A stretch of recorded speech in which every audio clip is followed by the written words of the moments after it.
this is what I enjoy. I enjoy talking to people. I enjoy educating people. This is what I do best. I don't want to be doing all the paperwork, admin work. I can get other people that love doing that, are good at that. So I can focus on doing this. So the first thing was coming together with business partners. So there's now four of us working together so that we can serve different markets, different needs, different age groups, different people. Then further to that was getting admin support. And that includes administrative support, social media support, website support, marketing support. Because again, we are experts at what we do. I don't want to know everything there is to know about a website and updates. And I want another expert to manage that for me.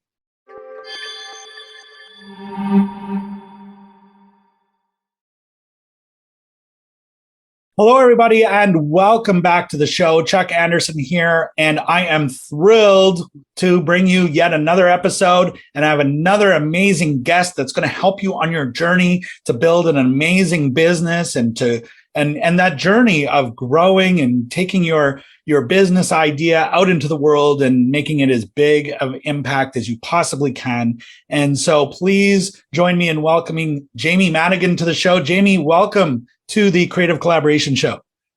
Thanks for having me, Chuck. Great to be here. And, I know we were just chatting here before the episode, and you were telling me a little bit about what you do, fellow Canadian, all of that. And, but I am not going to try to repeat everything you said because nobody tells your story better than you. So, Jamie, I think a great place to start is introduce yourself to the folks, who you are, what you do, and we'll take it from there. Sure. Sounds good. So at a high level, Chuck, I am a certified financial planner based out of Toronto, Canada. And I've created what I call the Legacy Insights model. And that is really to help people with three key things. The first being what I call monetary proficiency. And that's really getting your money working harder for you. The second is what I call personal legacy direction. And that's really getting crystal clear on what do you want your legacy to be? How do you want to be remembered? And then the third is what I call legacy support network. And that's ensuring that we've got the right resources in place to ensure that we accomplish number two, which is your legacy and how you want to be remembered. Well, I think those are three really important parts of business. And, in the early part of my entrepreneurial journey, I used to always say to people that, look, I'm good at making money. I'm not really good at keeping it. And so that whole structuring and, how do we really move the money around in our company and how do we invest it properly and how do we make it work for us was definitely not natural and still is a constant pursuit of perfection, if that's if that is achievable. Love the legacy part as well, because so much of it speaks to, the vision and the mission and, the impact that we want to make present day. But, legacy really speaks to, does this thing have that perpetual momentum that is bigger than myself, that can go on and make an even bigger impact, even when I'm not the one doing it or when I'm no longer here. And I think those are really important things to think about. So I can't wait to, sort of dive in and unpack some of this thing today, because we want to help our guests with their visions. And so many of our audience right now, they're running businesses with big ideas and big dreams, and they want to make a big lasting impression on the world. So you're definitely in the right place for this. So Jamie, how did you get started in this? What's your origin story? How did you come to be doing this kind of work? Sure. So I've been in financial services, some aspect of it my whole career, 23 years now. But I was actually recruited into financial planning in 2009. So it was something that I never really considered, and just fortunate enough to have a good upbringing. And by that, I mean, my father got us started investing at a young age. My brother, sister, and I all started RSPs with our first jobs once we filed our first taxes, saved up good down payments for our first homes, made it through college, university debt free. And with the exception of mortgages now, which is good debt to have, we are all debt free. And I realized that that was something I was really interested in. And a lot of other people that I knew, friends, colleagues, didn't have that upbringing. So as I got recruited into this, fell in love with it, became more interested in it, I realized there's a huge opportunity to teach other Canadians about how to get started, what they should be doing, and why. So oddly enough, I fell into it, but then realized how passionate I was about it and that I could teach others what I've kind of learned through my upbringing. Sounds like you had some really good mentoring early on in life. You said that your was it your dad that got you investing really early? Would you say that that was a big part of that really kind of got you pointed in the right direction and where you kind of developed your passion for doing this kind of work? Yeah, I would definitely say so, Chuck. There was two key things that my parents did for us. The first was they made us, like my brother and I had paper routes at a young age, both Toronto Star and Toronto Sun. And they made us put money away even from those first jobs and save it. So we couldn't touch it, couldn't spend it. And that was great because we learned from a young age the importance of taking money from every paycheck to save. And then part two was, and we didn't necessarily do everything right. I joke about this all the time. My dad thought diversification was give a little bit of money to every bank. I since corrected that and showed him how we can diversify with one institution. But it was a good exercise. We learned as we went. We corrected where we went wrong. And as I learned more, helped out the family. So yeah, I was really getting started and then applying the lessons learned to do things better, properly, and diversify. Wow, amazing. Well, that's like the opposite of my upbringing, being a farm boy in southern Alberta. And, none of the people I was surrounded with were masters of money or investing or anything. And we lived month by month and year by year. And so I always like to ask the upbringing story because I just think upbringing is such a big factor in terms of who we ultimately become and what we end up doing. And it's just interesting to hear the different perspectives and who was taught what and by who, and parents obviously being a big influence. And here you are now. This is the type of work that you do, and let's bring into the theme of our show, which is all about partnership and collaboration. And nobody really builds a business alone. Like you hear sometimes, oh, I'm a self-made person, or I started this myself. I did this. I'm like, really? Did you really do it yourself? And, I am a do-it-yourselfer on the farm. My dad and my grandfather used to always say, if you want something done right, you have to do it yourself.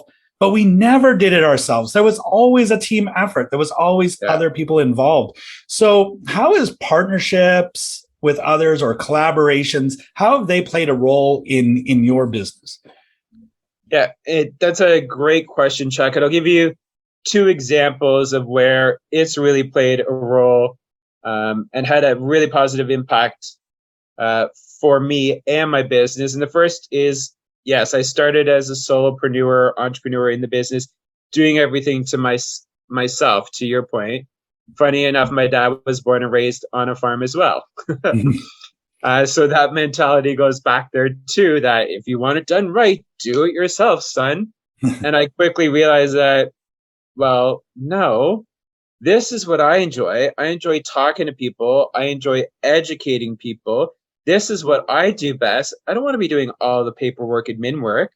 I can get other people that love doing that, are good at that, so I can focus on doing this. So the first thing was coming together with business partners. So there's now four of us working together so that we can serve different markets, different needs, different age groups, different people. Then further to that was getting admin support. And that includes administrative support, social media support, website support, marketing support. Because again, we are experts at what we do. I don't want to know everything there is to know about a website and updates, and I want another expert to manage that for me. So on the business side, that's really helped me. And then on the collaboration piece, that's also helped me to kind of take it to the next level. So prior to COVID, I was doing a lot of in-person seminars. I quickly pivoted in March 2020 right away onto Zoom because I knew we were going to be here for a while. Didn't think it was going to be this long. But then I realized the value of doing joint webinars and having multiple speakers so that I could expose them to my network. They would be a great value add resource to me.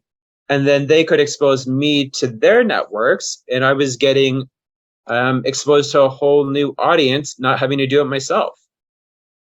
That's amazing. And, I think the pandemic has changed the way so many of us do our businesses. And I'd like to say that we pivoted right away, but we were kind of like so hopeful. So much of what we were doing was at live events and conferences, and so many of them in San Diego, where it's my favorite place to travel. And that just stopped. And we're like, okay, we'll, for a few months, we won't go, and then they'll open up again. But soon you have the realization, like, yeah, this is going to be a while.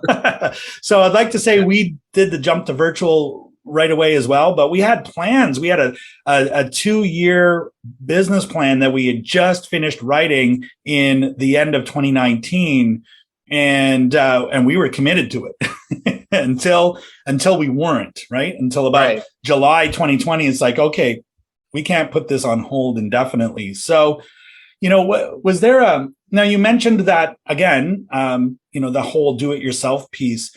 And what was the turning point for you in your business where you realized, you know what, I'm not good at these things, or I don't really enjoy doing this and that. I'm going to partner or collaborate with others, to do this? Yeah, it was really probably in and around my third year in business truck where the opportunities were piling up. Business was going really good. The income was good. And then the to-do list was just massive, kept growing. And I quickly realized, okay, dad and grandpa, or grandpa more so, is not right. I can't be doing everything myself, or I'm never going to be able to talk to new people. If I'm not consistently talking to new people, I'm not opening up new sales opportunities. And if I'm not getting new sales opportunities, guess what? I'm not going to be paid in a few weeks once the current funnel runs dry. So I need some help, and I need to change things quickly so that I can focus on what I do best, find some other experts that are good in the areas that I'm not best at or don't want to do, and delegate that. So wise. And did you find any resistance to the first time you were delegating? Did you find any resistance the first few times that you were doing it? I see the smile. And I asked this question because I know, because so many people are like, yeah, I want to hire someone, but I don't have the money, or I don't know what to do, or I don't know where to look for them, or anything. What's your story with that? Oh yeah, I say I knew I had to let it. Even still to this day, I'll catch myself. It's like, Jamie, you said you were going to delegate this. You've got someone to do it. What are you doing? Delegate it. I've got a team in place for a reason. I trust them. They're experts. They're amazing at what they do. Don't stop wasting time. So yeah, it was hard letting go at first, but then as I built out that support team, that team of experts, and now, as I said, I'm trying to catch myself sooner, Chuck, and just letting go. They are experts at what they do. There's a reason I'm working with them, why I brought them on. So let them do what they do best so I can focus on what I do best. Exactly. Well, that kind of echoes my journey and my realization as well. And it took a while. It took a while to let others in and to really embrace it. And the first time you try to delegate and it doesn't work out well, it's like, well, I'm never doing that again. My grandparents were right. You have to do it all yourself. So, but now thinking. Yeah, exactly. And but it's worth, getting up and trying again, even if your first attempts don't work. Because if it was natural, we'd already be doing it. So of course there's going to be challenges along the way. And that's why I like to ask those questions and tell these stories, because I know our audience, we attract a lot of do-it-yourselfers here. who are Right. trying to get to the next level, and they know they're maxed out. Like they're not going to be doing any more than they're already doing. And how are we going to get to the next level? Partnerships and collaborations, delegation, all of that. And so I appreciate you sharing, your insights and even that resistance story. So much of this journey about building a business and leaving a legacy and all of that is how we grow our businesses, but also how we grow ourselves. And, I know for me, there's been a lot of leaders who have been inspirational, mentors that have been inspirational to me in my life and my business. Who's been there for you? Who have you learned the most from? That's a great question. Definitely my parents have been great supporters from day one. And even when I was breaking out of the corporate model, Dad was 25 years with IBM. And when I left IBM after 10 years and became an entrepreneur, it's like, ooh, 100% commission, son, what are you doing? This is not what we're raised to do. So parents have always been very supportive. And I don't really have one big name or follower. For me, where I've always got the most value add is talking with other entrepreneurs and business owners, because I'm always curious to hear their story. How did they get to where they are at today? What challenges did they have? What obstacles did they have? How did they overcome those? What mistakes have they made? And that's where I get a lot of value, inspiration, motivation, because I'm listening to their story to say, okay, Jamie, what can you grab from them? What can you learn from them? Is there something you can adapt to your business? Is there a mistake you can avoid doing where you think of doing that yourself and just scrap it or do it differently better? So for me, it's definitely other entrepreneurs, successful entrepreneurs and business owners that I love to learn from. I get a lot from that as well. It's one of the reasons why I do this show, because I get to have amazing conversations with fellow entrepreneurs and I get to learn from your story. And hopefully our audience is learning from your story and the things I have to share as well. And so really, it's a big part of it. Another big part of the growth journey has been books. I mean, it seems like anytime anyone has figured something out, it instantly goes into a book. I have so many books that I can't even count that I have purchased and read, and it's been a big part of my journey. What's been the most inspirational or impactful book that's made a difference to you that you recommend that our listeners read? Great question. I've got 3 different ones for 3 different purposes, just based on my life stages right now. The first is Rich Dad, Poor Dad, and that's to align with my business. And the reason I love that book is because it's great. It's a great educational book in terms of explaining financial literacy, how to get started, where to get started, what does a poor dad look like, what does a rich dad look like. And it's great training in terms of how to get started.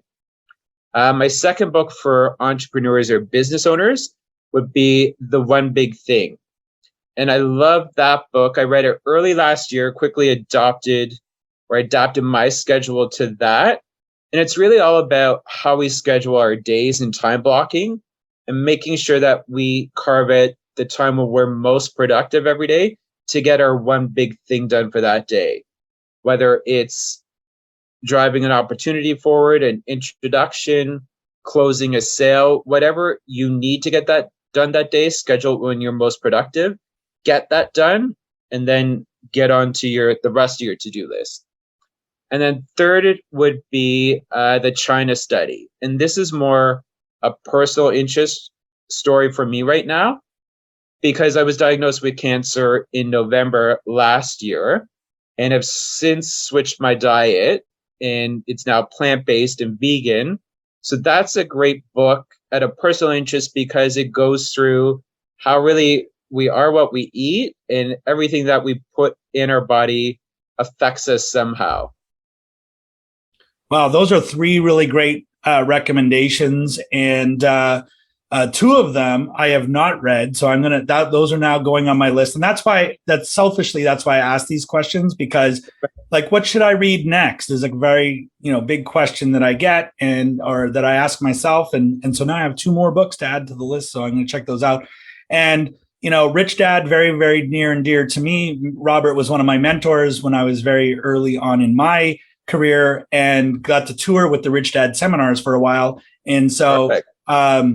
Life-changing book, right? And how we change that perspective. And I definitely, in the farm world, we definitely grew up in the poor dad way of thinking. And it has taken a long time to really embrace and continual lifetime learning to adapt to the Rich Dad way of things. So huge there. So we're going to list out all of those books right there in the show notes. Those are great recommendations. So Jamie, thank you for sharing your story and your recommendations there. And hopefully our audience has been inspired by the things that you've had to share. Let everyone know where they can get a hold of you. How do they contact you and find out more about how you can help them in their business? Sure. They can search me out on my website, which is www.beaconpoint.ca. Just like it sounds. And social media, LinkedIn, Instagram, Facebook. You can find me at Jamie Madigan, Financial Planner. Fantastic. And we'll make sure we put all those links in here so you make it nice and easy to connect with Jamie. Once again, Jamie, thank you so much for being on the show.